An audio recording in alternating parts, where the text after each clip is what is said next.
Aprendendo com Chico Xavier.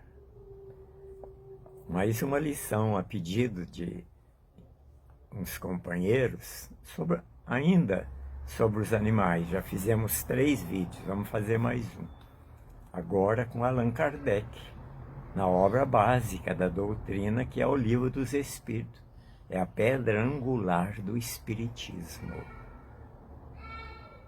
Tudo que existe de Espiritismo está em síntese neste extraordinário livro que Herculano Pires, muito bem inspirado, diz que é a síntese do Velho e do Novo Testamento.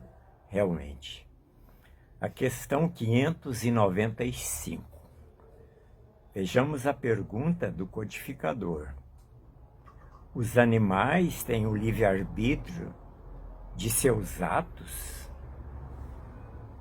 Eles não são simples máquina como acreditais, mas sua liberdade de ação é limitada às suas necessidades e não pode se comparar à do homem.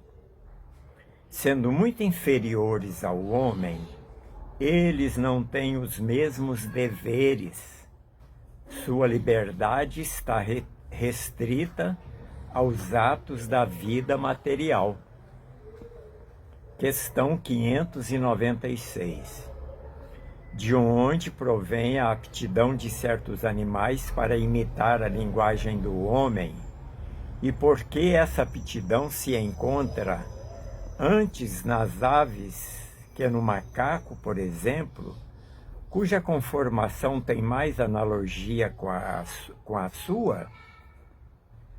Conformação particular dos órgãos da voz, secundado pelo instinto de imitação. O macaco imita os gestos e certas aves imitam a voz, esclarece os mentores, respondendo Kardec. A pergunta 597. Visto que os animais têm uma inteligência que lhe dá certa liberdade de ação, há neles um princípio independente da matéria? Sim, e que sobrevive ao corpo. Esse princípio é uma alma semelhante à do homem? Pergunta ainda Kardec. É também uma alma, se quiserdes. Isso depende do sentido que se dá a essa palavra. Ela, porém, é inferior à do homem. Há entre a alma dos animais e a do homem tanta distância como entre a alma do homem e Deus. Olha que resposta! A distância do animal para nós é a mesma distância de nós para Deus, falam os mensageiros da codificação. 598. A alma dos animais conserva, depois da morte, sua individualidade e a consciência de si mesma?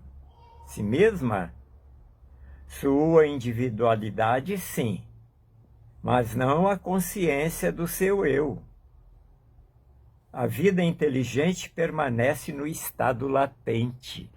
O animal ainda não possui a inteligência, são formas fragmentárias mentais. 599. A alma dos animais tem a escolha de se encarnar em um animal antes que em outro? Não. ela não tem o livre-arbítrio. Pergunta 600. A alma do animal sobrevivente ao corpo está depois da morte em um estado errante como a do homem? Olha que sábias perguntas de Allan Kardec, né?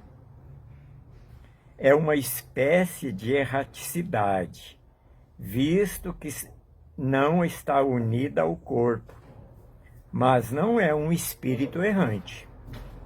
O espírito errante é um ser que pensa e age por sua livre vontade, sendo a consciência de si mesmo seu atributo principal. A alma dos animais não tem a mesma faculdade. O espírito do animal é classificado depois da sua morte pelos espíritos que a isso compete e quase imediatamente utilizado, não tendo tempo de se colocar em relação com outras criaturas.